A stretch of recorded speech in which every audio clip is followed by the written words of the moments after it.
All right, everybody, welcome back to the Friday night My sound. Prepper Oh, wait, Pre-Party Show. there's the problem right there. You Okay, all right, you should hear me now. Yep, I got you.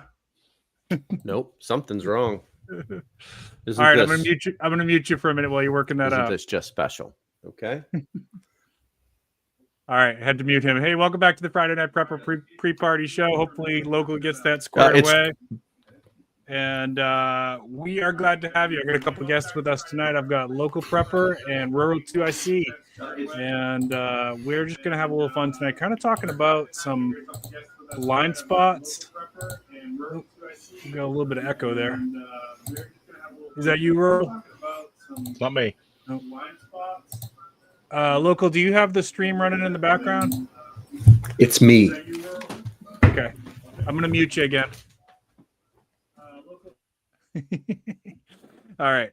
Anyways, guys, let's get into the sponsor. We'll see if we can get this rolling for you. So tonight's video is sponsored by AppMex, and AppMex is my choice for silver and gold. In fact, I just made a purchase this week. I can't wait for it to come in so I can show you. There are some sales coming up. Actually, I'll tell you about that in just a second. But AppMex is, yeah, what do we got going on? We got some cool sales. I saw this. I was looking at this earlier. So August 4th through 11th, this is the 25th anniversary for AppMex, actually. They've been around for 25 years, which means they are reliable. No company that deals in silver and gold would be around very long if they weren't delivering on the products that they promised. So AppMex is very, very reliable. All month long, they're running specials and deals. August 4th through 11th, they are doing AppMex Bullion Week. So they're going to do 50% off premiums for AppMex branded bullion for that week, August 4th through 11th. So you definitely want to be checking that out. Like I said, I'm going to be picking up some more stuff this week. Maybe you want to pick out a nice American Eagle for yourself or Gold Eagle. I actually added one of those to my stack this week. So when that comes in, I'll show you that. So please check them out. I've got the link scrolling down the bottom. They have been a good supporter for this channel. Thank you, AppMex. All right, let's see if Local's back on with us. Can you hear us okay? Can you hear us okay, Local? Uh-oh. All right, might be just me and you tonight, Rural, if we can get them fixed. How are you doing tonight? I'm great. Thank you for having me. How are you, sir? Doing pretty good. Make sure, for those of you who are checking in chat, make sure you check these guys out. I've got them linked in the description for their channels. Let's go ahead and say hi to chat real quick. I saw Scott Hummer, Sassy Gal Prepper. Oh, Sassy Gal Prepper. I want to shout this out real quick. Y'all need to go over to Sassy Gal Prepping's YouTube later on tonight. And she's got a video that went semi-viral about buying strawberries in the store. If you haven't seen this, it's pretty funny. And I want you to see it, and then I want you to read the comments that people gave. So then the best part about it was Sassy Gal did a response to the comments. So then you're going to go over to the long view videos to watch that. It's pretty awesome. I love it. Laura Manu, thanks for joining us. Appreciate you. Lazarus Long, how are you doing tonight? Tuck by V1, thank you so much. Appreciate you. Stuart's Prepping, how you doing tonight? Thanks for checking in. Yeah, if you guys are having fun tonight, please give us a thumbs up. Can't hear Local. I know he's working on it, Tuck. We're hoping he can get that squared away. I think he's going to try to reboot. All right, so as you guys know, usual rules here: no racism, no sexism. Be kind to the moderators. Be kind to the guests. Other than that, let's have a good time. So I have a question for chat. Have you ever had a situation with your prepping where you got hyper focused on something, and because you got hyper focused, you missed the boat on another part of your preps? Okay, so I'll give you some examples of this tonight, but generally what we're talking about is like we can get too absorbed in one particular aspect of even one event, right? And so one thing that comes to mind for me was my first hurricane here. We had never lived through like a South Carolina hurricane. I'd had one experience with a hurricane when I was very, very young, up in Massachusetts. And honestly, that didn't even end up being that bad. So this was our first like real hurricane when we moved here. And I think it was Matthew, which ended up being a pretty decent storm for us here. And we were so hyper focused on getting our food prepped and getting our flashlights charged up and our power banks charged up. We thought we had everything covered. And then the last thing, we were like, okay, we got to get some gasoline for the vehicles. And at that point, it was too late. Gasoline in the city was pretty much sold out everywhere. So a lot of people, if you've never been through this, you don't realize that can happen, but it does happen. And so that was a lesson learned for us. We never, from then on, when we've had a hurricane or storm warning, we get our gasoline for our vehicles. And I've also got, some of those jerry cans and things like that. So I filled those up now if I need to, if I think it's going to be a really bad storm and I need some extra gasoline. Or if you got a generator, you're going to need to do that. But it's one of those things. I got hyper focused on the wrong things. Didn't realize I was missing the boat on something.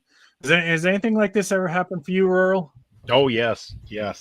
It's happened to me, and I've seen it quite a bit happen to others. It's real easy, especially, and I know I'm guilty of this, and I see it all the time. People, they're new into it, and all of a sudden that really cool thing that, the video comes out and you get hyper focused, and especially if it's expensive. You want that $1,000 solar generator. You want that new boom stick or whatever, and you save the money and you're so focused on it, you lose the Berkey water filter that's 50% off, or that tent or something that you've really been wanting, but you've missed it because your focus is here. The blinders are on. Yeah, I definitely have had that with like the Mossberg 500 Shockwave. When that came out, I had to have it. I just had to have it. And to be honest with you, like, I've barely used that thing. It does come out when because when we get hurricanes, we get looters. So it comes out for that. I got it kind of on standby. But for when it's not looting season here, then I pretty much just have it in the cabinet locked up and hardly ever use it. And I had to have it. Like, in retrospect, I have another pump action shotgun that would have worked just as fine. But like the coolness factor got me on that one. How we doing, local? I'm good. Yeah. I think we're back in business. That was not me. I thought it was me. That was a complete software. It just like, it stopped working. I was like, Your software got hyper focused. Yeah, I was like the that space dog. They shot into space, and I didn't know what to do. There's no buttons to push. That's right. He never made it back, did he? No, he did not. Was his name Cosmo? What was his name? I think it's Cosmo. I don't know. It was Russia that did that, right? No, it was us. We did a dog before we did a monkey. The Russians did a dog as well. Yeah. Oh man, that kind of hurts my heart a little bit. I love dogs. Yeah. What about you, LP? Have you ever had hyper focus where you got so focused on like, I got to do this, I got to do that, where like you missed the boat on something else? Had some blind. No, because I'm pretty much a perfect specimen of preparedness. But no, I think I can tell you, I can't think of any specifically with myself, because I didn't really focus on like my failures. I just kind of like go into after action review mode, write it down, and then fix it. But I would say probably the biggest one I ever saw was people becoming hyper focused on short-term survival and ignoring the long-term recovery. The best example is, basically the old or new prepper, doesn't matter, stockpiles like 90 days of food or water. It's like it's super intensely focused on surviving. In any of the initial chaos, I just want to sit on my porch with my rocket launcher and watch the world burn, and they kind of feel secure, kind of mastering those short-term logistics.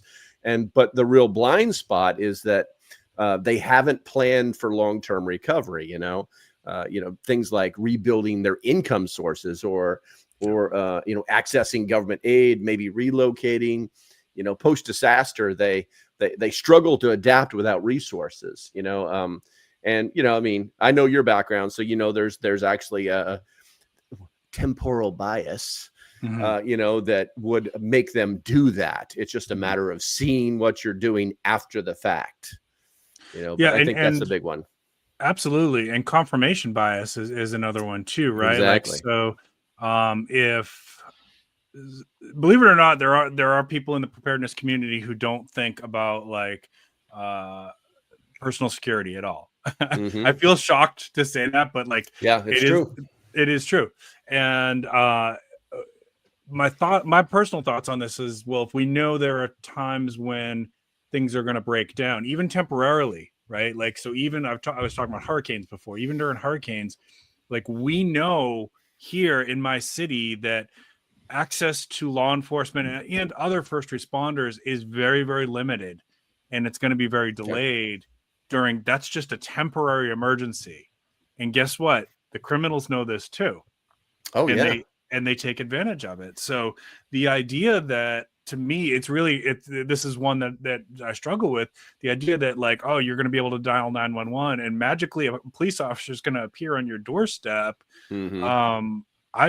I am not comfortable with that, but some people like, yeah, no, I'm not worried about it. I'll just call the cops if the bad guys are in my neighborhood. Well, okay.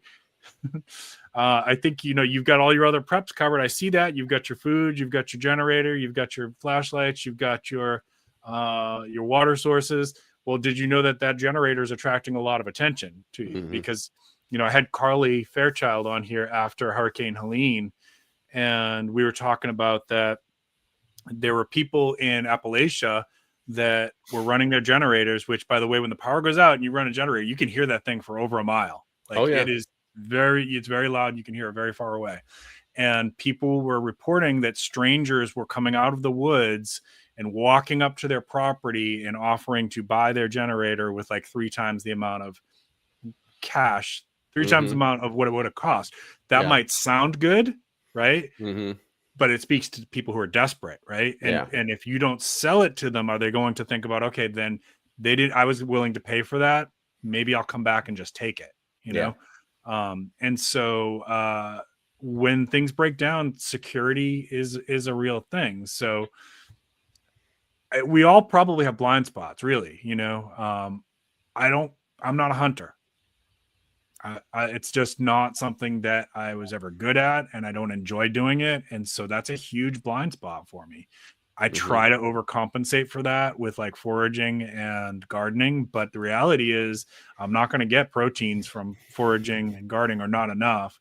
I probably would try my hand at fishing if it came down to it, because I live close enough to several water sources, but that's a blind spot for me. It's a weakness. Not saying I couldn't do it, or if I was starving that I wouldn't do it. Of course I would. And I firmly believe that we would all eat all kinds of things that right now we would say, oh, I would never eat that, like wood grubs and stuff like that. You'd be surprised what you will do when you're hungry. All I can say is stock up lots of Sloppy Joe sauce, because squirrel tastes just fine in Sloppy Joe sauce. Yeah, I've had squirrel. It's again, it's not my favorite. I'll take a steak over a squirrel like everybody else, but I know I can eat it, right? I know that I can eat fish. I know I can eat all kinds of stuff around here, really. We don't have a ton of deer because I'm in the city, but there are some, and I know where they are. There's, because we have a lot of, we do abut some public park space, things like that I know they're out there. We have coyotes too. If you got desperate. I know. If you get hungry enough, like, that's a lot of Sloppy Joe sauce. I mean, I don't want to eat a snake either, but I will if I'm starving. They're not that bad. They're really not that bad. Okay. All right. Does it taste fishy? Not really. I mean, it's probably, I think it's more like you're eating it with your friend in a survival mode or whatever, and he goes, does this taste kind of fishy? And then your brain says, hey, this tastes kind of fishy, Or if somebody says, no, it tastes like chicken, then it tastes like chicken. It's actually doesn't really have a really strong flavor to it at all. Okay. Probably one of the easiest things to skin and gut. Oh, yeah. Oh, yeah. All right, let's see what the chat's saying here before we kind of take this a little bit further. Yep. No, we fixed local. He's good now. All righty then. Thanks for joining us. Appreciate you. Virginia Bushcrafter, good to see you. How are you doing tonight? Thrive Life deals. Yeah. Oh, yeah. There's definitely some good stuff with Thrive Life. And also, like, as a hey Maccabees, no, that wasn't a joke thrown at you, not at all. It's good to see you, brother. I hope you're doing well tonight. regarding the deals and the sales and things like that you were saying earlier, I have gotten a little bit better at being able to like think that like, okay, a holiday is coming up and we know there's usually deals at like Labor Day, Memorial Day, Veterans Day, you know. So if I'm getting close to like pulling the trigger on a purchase and I see that a holiday is coming up, I'll kind of wait it out and be like, okay, well, I went this long without this item. I could probably were wait you another talking month. about like Thrive Life as in the food and its sales that are going on now? You know, that's because they're closing that business down. Oh, I didn't know that. Yeah, no, they can't really. There's another set of YouTubers out there. That's a husband and wife. They're probably in their 70s, but they're like gold level salesmen for Thrive Life, and they literally got on the phone with him. It's like, what's going on? And they told him, yeah, we're going to be closing the doors. And so that's why they're all very short. Now, the speculation is that they're going to rebrand to something else. I don't really know the details behind it, but that's just the speculation. And that came from like a gold level sales guy within the company. But you know, they wouldn't. We can neither confirm or deny. But yeah, I mean, and if you go, it's a lot of their stuff is sold out already. So if people are just hearing about it now, you're probably going to end up with like mixed vegetables. You know. Yeah, sorry to hear that. That's a bummer. I've got a year's worth of their stuff under my bed. That's my long-term food supply. I bought it when I first started. I got a pallet of that stuff at a gun show, and I was like, I'm starting.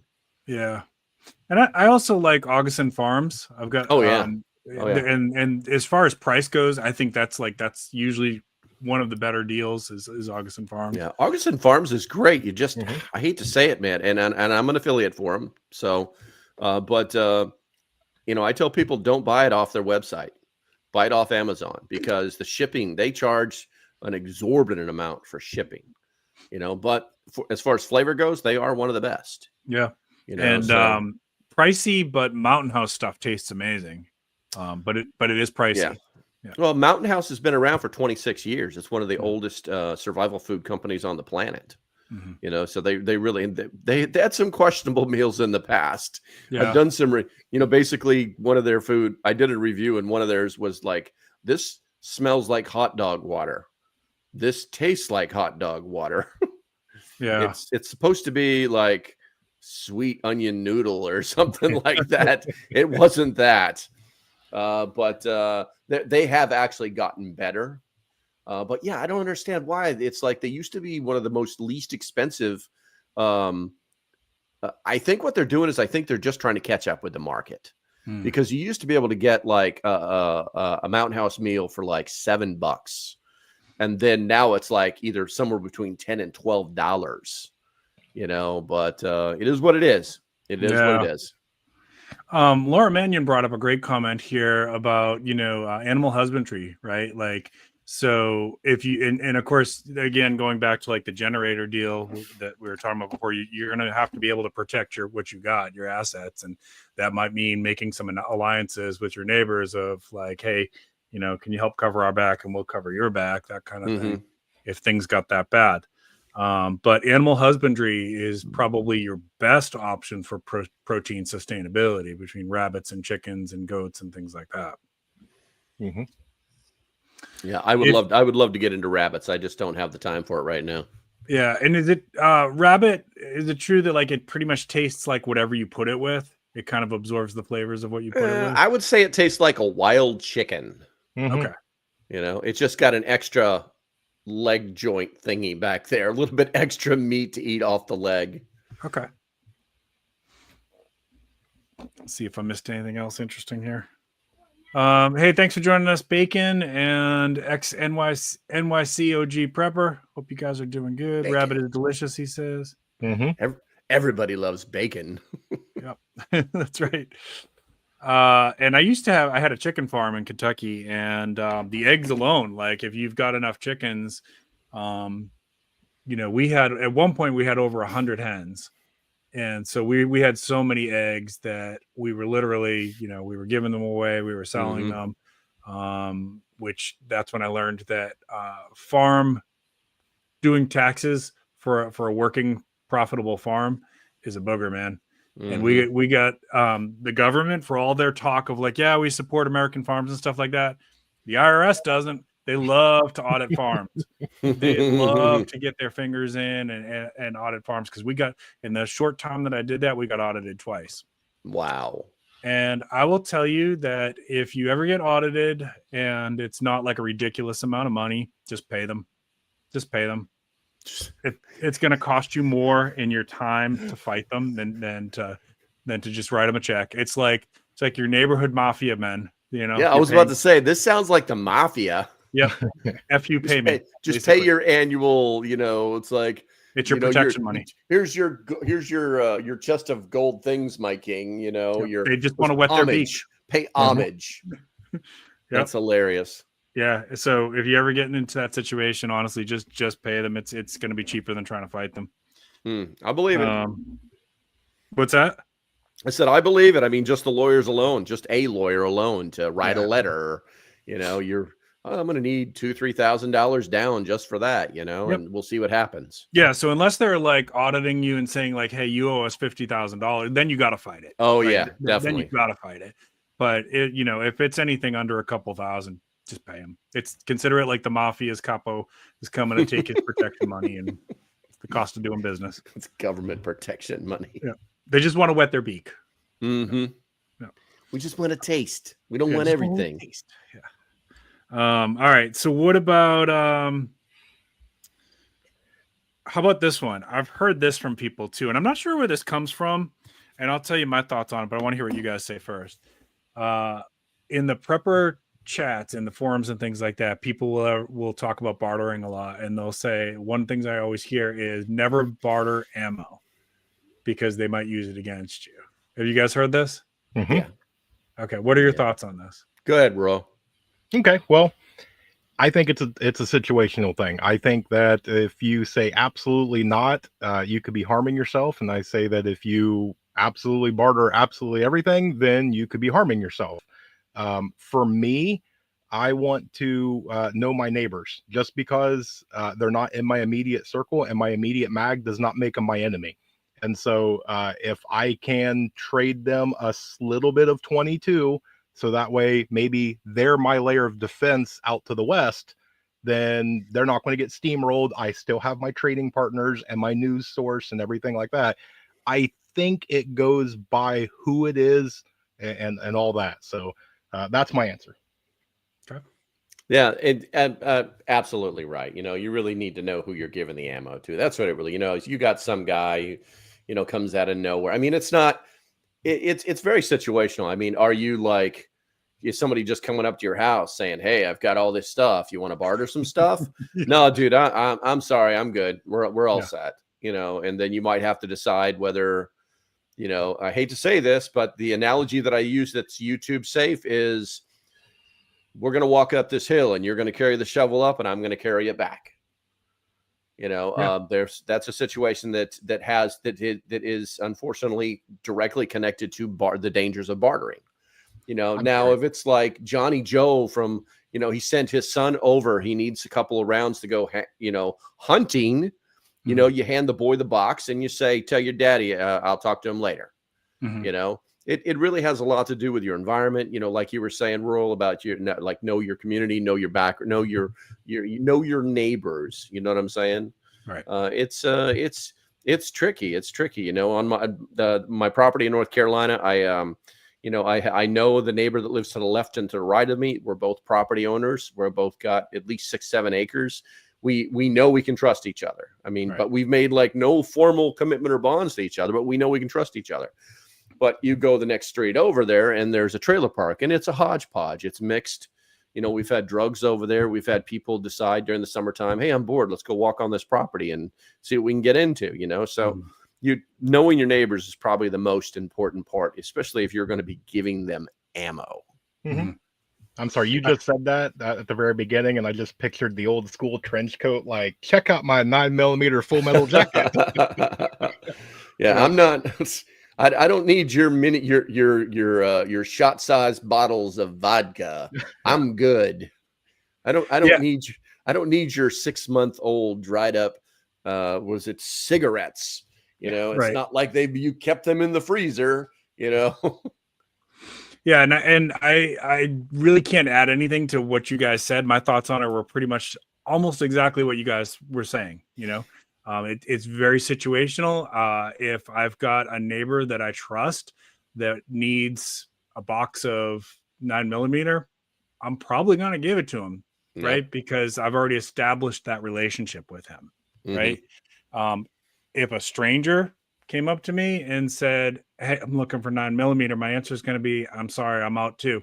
Yeah, you got any? Yeah, I and was you know, hoping it's a little bit different too. Instead of like, you know, in people, I don't know why people look at bartering as like some kind of high stakes leverage game. Like they have something to gain. Like, I'm not really an opportunist, but I'm going to take this opportunity. Then you're an opportunist. You know, if you go back to the generator thing, hey, well, you know, if you live in the middle of nowhere, why not have another generator? Why not sell it to him for, you know, 3 times its normal value and make a little bit of money on it? Because maybe you can go buy another generator, right? You know, and if you've got a good heart, then you can, the next time this happens, you can give another generator away, you know. Right. Or you can do whatever you want with the cash. It doesn't matter. But in that case, the situation's pretty benign, you know. Right. It's very much different than giving ammo away. So yeah, and you're right. And there's a lot of people that do have two or three generator backups and stuff. You know, they upgrade and then they've got like, oh, my old one I'll keep as a backup, or I'm running 2 freezers or whatever. So yeah, it's situational there too. Yeah, the bartering thing is always becomes an interesting debate. For some reason, that becomes such a hot issue in prepper forums. Like, and everybody claims to be an expert of what will happen. We really only have a couple examples of what happens with bartering and collapse in the modern world. We have Argentina, and we have the collapse of the Soviet Union, right? Yeah. Which the 90s. So those are the only 2 that we know of that like there's good details of like how that worked out. And in both of those cases, what's been reported was that there were some safe areas to barter. And those were established by like usually criminal organizations, but they ran the security, and they, you know, they took their little dip of their taste of the profits in exchange for creating this safe place where people could go and get what they need. So would it happen exactly like that? Nobody knows, right? Like those are just a couple examples that we have. Most likely your bartering is going to be with people, you know, if we had that scenario. Yeah, I think bartering, if people are imagining kind of like, you know, barter town, or like, you know, like open air markets where I'm going to barter my goods. I think that and you kind of hit on it. It really has a lot to do with, it's not generational, because that's too broad.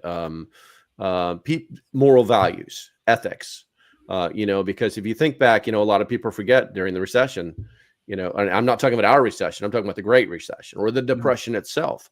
There were open air markets where people actually bartered their goods for services. But there was, you know, respect for the law. There was fear of family or organizational retribution. Right. You know, you knew who you could steal from, and you knew who you definitely shouldn't steal from. We don't have that today. We have a lot of people running around with their heads in these things, and they don't understand the human factor involved. You could literally walk into Walmart, grab a TV, and walk out. And there's I think it'd be very different. I think once, you know, after that 3 days of craziness, I think the game may change significantly, and some of these young people may not truly understand what they've gotten themselves into. Yep. And I would just pray that they would run into the right person to teach them the right lesson. So, well, if you're talking about like without rule of law or something like that, then I think you're right. It's if you know, it's not going to be like that now, where you can go into Walmart and take whatever you want and just walk out, and the guard says, "Please stop." You know, you're stealing. We're Walmart security, but we can't do anything. It's going to be more like now you're taking somebody's livelihood, and there's going to be a consequence for that. You know. And see, when it comes to bartering, I always, at least in my opinion, have used it as a gauge. When you have a really long-term SHTF, I think your bartering is going to be with your neighbor or the place over here. When you get to that open air market, that means most of the riffraff has taken care of itself, and this is society coming back together. Mm-hmm. Yeah, that makes sense. That makes sense. And all we have to worry about is the 5-year-old pickpockets, and we're going to be good to go. Hey to everybody who's been popping in. I saw some new faces coming in there. Steve from Corsair Trainers, Ohio Valley Prepping, Gnostic Nomad. Thank you, everybody. Cuck V Farmer. Thank you so much, Bob. Thank you for coming in. Just want to, if I missed anybody there, Lon. I'm sorry, Ian. Hey, I'm sorry to interrupt. Cuck, did you get your radio? He was one of my giveaway winners, cool. And I mailed his radio out. I think it was Monday, so he should have got it by now. Nice. If I'm missing a question here, y'all, I apologize. Did y'all see any questions float by that I didn't catch? He says no. All right, I'll look. I'll look and see. You got the tracking number, man. Come on. Pottertown is run by. Bacon. The thing that you're close. The thing that I would eventually run out of there would be the Parmesan. But I probably could get by for a while on the other stuff. You know, while you're scrolling through that, a lot of things I think people seem to gloss over. Your preps need to go hand in hand with each other, right? If you're going to have a boom stick, then you need ammo. Then you need the tooling. You need the stuff that, you know, goes through and does the maintenance. A lot of people get fixated on buying the boom. And then they forget everything else. You know, same thing. Well, I've got all this food. Great. How do you cook it? How do you store it? How do you eat with it? Do you have utensils even, you know?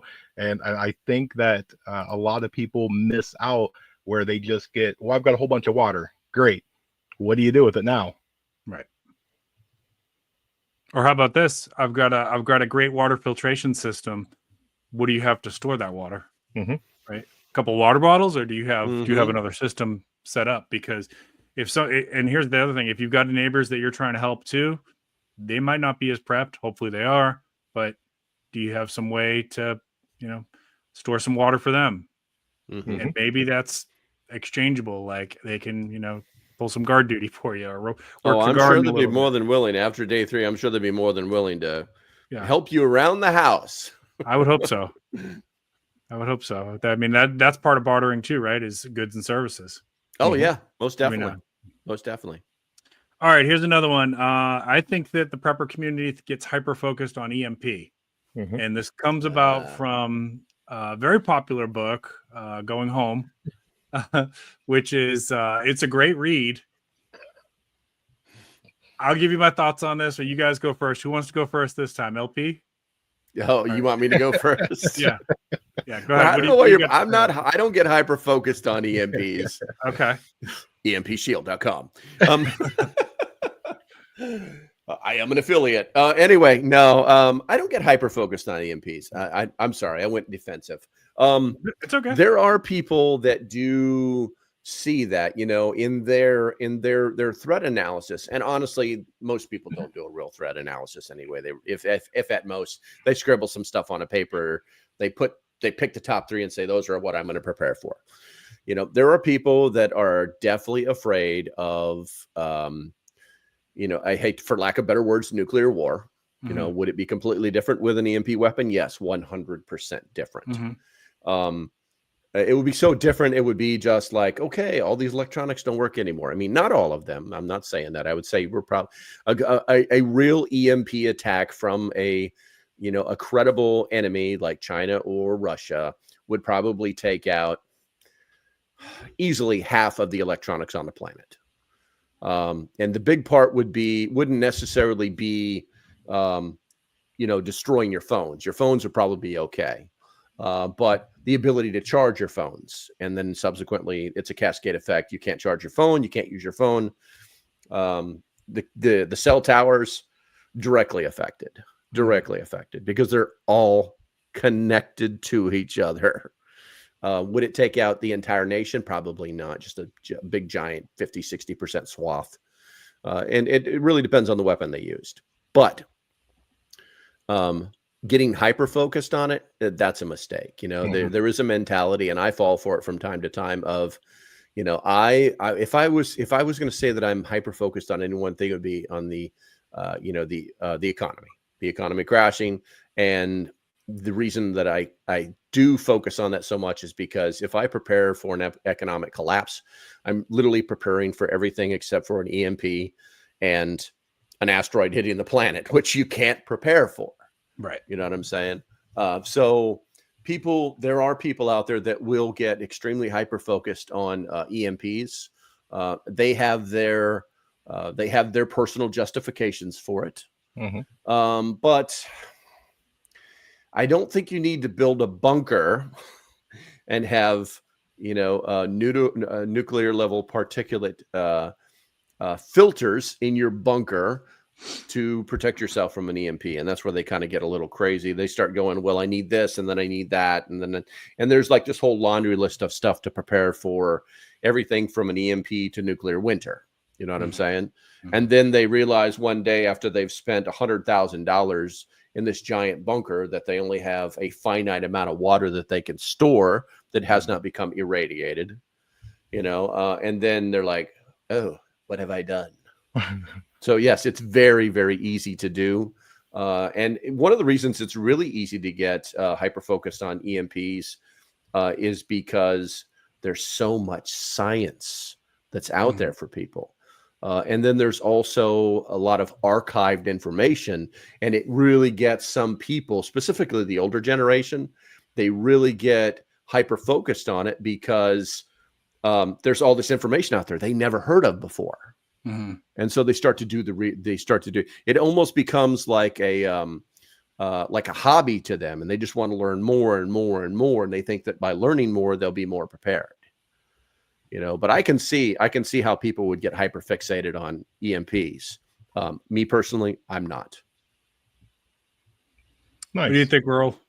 Yeah, I think people can. And again, for my opinion, I think that you have the people that are opportunist, and what they're doing is they see that it's something in the headlines, and they see an opportunity to either A, sell a product, or B, get the doom and gloom people to click, click, click. You know, they're talking about my favorite subject. Is it, and it's not fair, because is it possible? Yes, it's possible. And it should be taken serious. It should be something you should prepare for. But you shouldn't fixate, right? If you're going to fixate on something, fixate on the most common problem you have. If you're in a flood area, fixate on floods, right? Do that.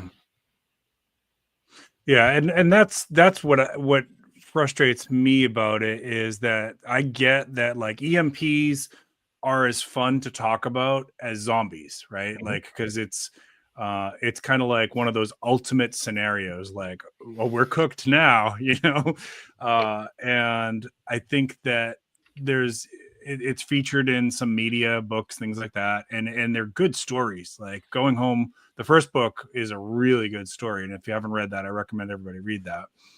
And it gets you thinking. So there's a lot of usefulness to like anything that gets us thinking, what would I do in this case?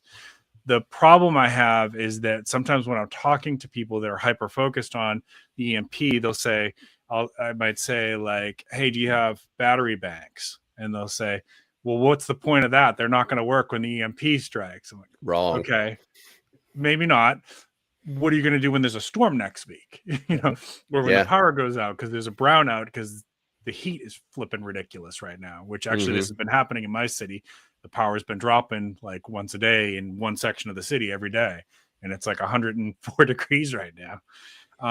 So that's what I mean with that, is that people get so fixated. It's like the zombie thing too, right? Well, that's not going to work when the zombies apocalypse happens. Okay.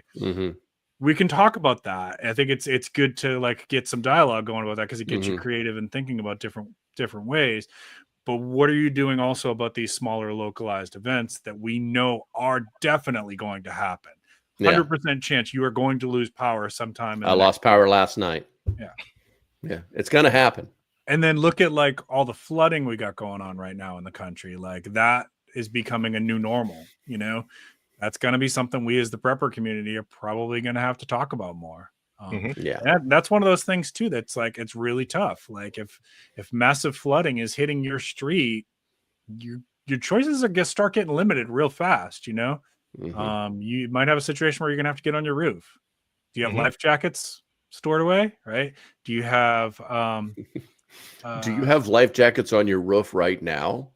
I will tell you, I have in my attic, I have 4 life jackets and an axe and a sharpening stone and some glow sticks. Okay. And the reason for that is I was talking to somebody here, a firefighter, and he told me that that's what he does because he's heard stories of people from Katrina that basically that's how they got out of their attic and onto the roof was through an axe that they had just were smart enough to grab right before they went up. Smart. Yeah. Nice. Yeah. So people, when I've had people like come to do work on the house and they go up there, I'm sure they're like, what's going with this? Is this dude doing, you know, with this axe sitting up here? But yeah, I've got 4 life jackets, some glow sticks, an axe, and a sharpener stored in my attic. Yep. Okay. Nice. Last ditch, right? Like not. Yeah. I mean, and it's not hurting anybody. Yeah. You know, cheap life preservers are nothing. They cost nothing. Those were cheap preps. Yeah. Yeah. And an axe that you're going to use one time. Yep. Yeah. Hell yeah. Yep. And then once a year, I grab the glow sticks out of there, take them camping, and I replace them with new ones because those do degrade in heat. So. Most definitely. Yep. So, all right, I got one more for you. So just as long as it's not a zombie question. It is not a zombie question, though. Okay. People get hyper-focused on the zombies, too.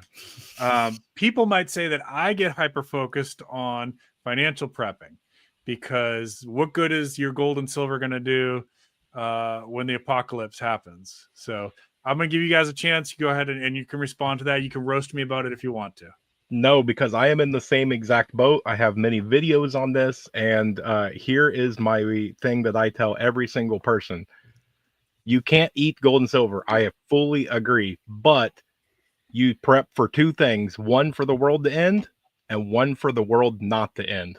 Because every person should pray every day that the apocalypse doesn't come, right? I enjoy my air conditioning and I have a freezer right here with ribs in it and stuff that I want to cook and enjoy and all that. So I have gold and silver as a preservation of wealth.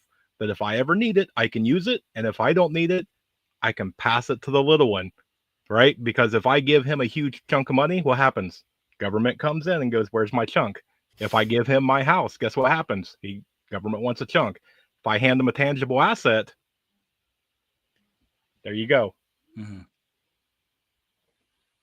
Okay. 100% agree. 100% agree. You know, and nobody thinks, you know, like I was telling you about, the one thing that nobody thinks about is recovery. You know, let's say I don't know. It's something that's so catastrophic that the world has to start over, and somehow you and your family survived, you know, and your gold didn't get washed away. Anyway, he who has the gold makes the rules. And so it's not necessarily about, you're basically going to change your family's status in the world because you have the ability to rebuild. Not only would you have the ability to rebuild you and your family, but you might have the ability to rebuild other people or other things or other communities, you know, because of the gold, silver, precious metals, whatever you set aside. It's the same exact mentality of people who store hundreds of thousands of rounds. Those are the people that become warlords. You know, the gold and silver aside, when you look at these little countries who have had, you know, warlords take over, the first thing that they do is they find out where the ammunition is. They go kill the 2 guards that are guarding hundreds of thousands of, you know, rounds of ammunition, you know, and then they go find where they store all the guns and they kill the 2 guards that are guarding that, and they steal that. And then they create their own army, loyalty. They feed their army with that gold and silver. You see what I'm saying? So it can work both ways for both good and bad.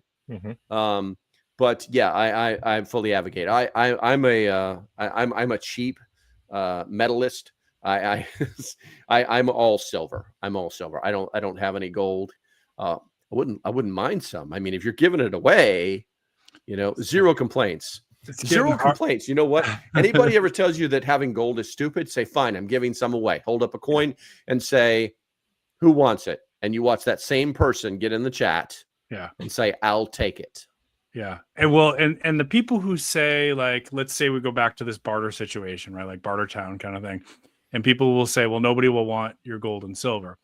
Okay. Wrong. So I'm just going to go back to the two scenarios that we know of from modern times, post-Soviet Union and Argentinian collapse. There are people who already have plenty of food stored. They've got their water filters, they've got ammo, and those people are the ones who know that, like, I've got everything else covered. I've got my first aid, I've got a warehouse full of medications. These are your warlords, basically, right? They've already got all that crap. What they'll happily take from you is grandma's diamond ring because you need medicine for your kid. Yep. Right. So yes, I do believe there would be up to zombies. Once you get to that point, like, your gold and silver starts to become useless at that point. But they might eat your fillings. Yeah. Well, if you look at history, that was actually happening during World War II. Yeah. You know, we hear about the filling thing, people getting gold fillings, whatever. And you can make colloidal silver with silver, you know, which is, you know, kind of like an antibiotic. But you know, I get that. Like, okay, if the situation is that bad where the whole world has gone to crap and it doesn't look like anything is going to recover within the next 100 years, then it's going to be a little bit harder to pawn off that diamond ring, that gold ring. You know, if you want to eat, you'll do it. Yep. And I do think, you know, there would be people who have all the stuff and they're like, I don't need your canned peaches. I don't need your canned Spam. You can bring me grandma's jewelry and then we'll talk. Your kid needs asthma medicine. I got a whole barn full of it, but it's going to cost you. Yeah, it's very true. It's very true. All right, let's say hi to chat one more time, see if we missed anything, and then we'll go ahead and start to round this one out. While I'm doing that, if you guys want to go ahead and plug anything or talk about what you got coming up, feel free to go ahead. Fine, I'll go rural. Let's see. What do I got going on? Tomorrow night, 8 p.m. Eastern, I will be doing something very similar to this with the UK urban prepper. We're going to be talking about we're going to start off with some freedom of speech issues. But we're going to probably move into the issues that are happening over there in the UK, because if you're not familiar with it, it's been implemented since August of 2003, but it went into full effect on the 30th or the 31st of July. They have an act, an Internet Security Act. I can't remember the exact name of it off the top of my head, where basically they're blocking IPs, they're blocking names, they're blocking DSNs. And it will eventually hit YouTube, and a lot of our friends in the UK or European prepper sphere are going to disappear. And so, I mean, I'm on no mission. I just want to get people to understand that this is actually happening. And then there's also a bill that was either in the House or the Senate that came up this week that is very similar to what they just did in the UK. Nice. So it's just bringing light to the information and saying, hey, if we don't pay attention, if we don't like actually talk to our senators, our congressmen, our representatives, even at the state level, you know, and say, we've got to, you know, put the kibosh on this. This is ridiculous. We're adults. We can say and hear the things that we want to say and hear. You know, we're not hurting anybody. So, but we're going to be talking about that at 8 p.m. tomorrow on my channel. And then let's see, what else do I got going on? Local prepper, all one word. You can find me pretty much. If you type local prepper in, no one knows this, but if you type in local prepper, all one word, like you see it on the screen right here, I got like the first 3-4 pages on Google, and I have no idea how the heck I did it. Nice. But yeah, come over and check my channel out. I do live streams. I do all of this stuff. I just started up this thing where I'm like getting the developers together. So, and it's working out great, you know, so.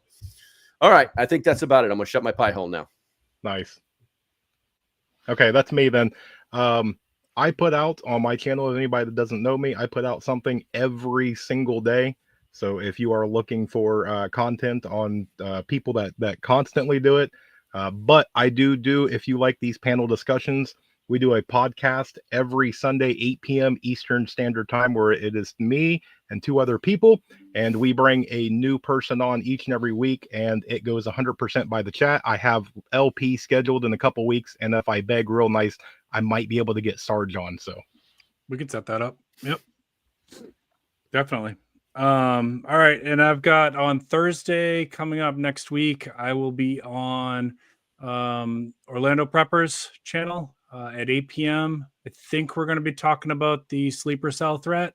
And then what else do I got going on? I did see one question here I wanted to circle back to. I think it was Sassy Gal. I was trying to find it, but I can't find it. She's always causing problems. Yeah. Every time she comes into my life, you know, she's messing with them strawberries, can't keep her hands to herself. So Sassy asked, I think it was Sassy that asked a question about, like, with, you know, all this move towards like digital currencies and stuff like that. What will that mean for gold using gold and silver, using something tangible in an intangible world?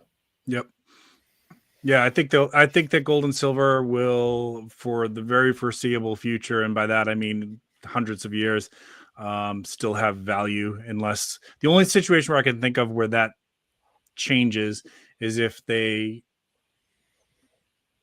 come up with a way to replicate what it can do, you know, what gold and silver can do in the industrial world, with different compounds, right? Like, and they're, believe me, they're trying, but nobody's been able to figure out a way to do that. So gold has certain elements and properties that are very, very important in the medical and science world that nothing else in the world can replicate yet. If they are able to engineer something like that in the future, that could hurt gold, but there's nothing like that on the horizon right now. So digital currency, I think, has its place. I'm not against that stuff, like Bitcoin and things like that. I'm not against it, but I don't think it necessarily wipes gold and silver out. Yep. Yeah, I agree. It's not going to replace it. It's been the standard forever, and for good reason. For good reason. There's only so much of it. You know, it's way over papered. If you know what I'm talking about, you know what I'm talking about. But like you said, yeah, if they wanted to try and sideline it, it wouldn't work, because just the industrial need for it is too high. That's the reason why they started going after, you know, palladium and things like that, to try and get as close as they could to it. You know, we still have people melting down cell phones to try to get the gold out of it. Oh, yeah. You know, and so it's going to hold its value for a long time. Will it be, you know, $10,000 a gram? Probably not. You know, will it lose money? Yeah, it's on the market. Will it gain money? Yeah, it's on the market, but it still will hold its standard. Yep. Yeah. Absolutely. And the value of gold tends to move a little bit with like people's faith in the dollar. So if you're like, if you want a fairly accurate prediction, when the economy is looking a little bit stressed out and people are a little bit worried about the faith in the US dollar, gold tends to do well. When the faith in the US dollar is really strong, gold can retract a little bit, but it doesn't tend to like go way, way back. It doesn't. Yeah, there's an ebb and flow. Yeah. All right, guys. Well, I appreciate you guys coming on. And for everybody who's watching tonight, make sure you check out in the description. I've got their links and links to some products that I think you'll like, and some discount codes for brands that have helped to support my channel and keep it sustainable in a world where social media just does not like to get our message out there. So that's one way you can help all three of us out, is to support the brands that have helped to support us. That actually means a lot. So everybody have a great weekend and have some fun. Do something fun for yourself, and take a look at your preps and try to figure out, do I have some blind spots? That's maybe a good activity for this weekend. Just kind of step outside your box a little bit and think about some of the things we said tonight. Is there something that I need to look at again, or maybe adapt my thinking a little bit? Okay. Y'all have a great week. Keep planting your seeds. Keep stacking your silver. This is Rural LP and Prepping with Sarge. Good night, everybody.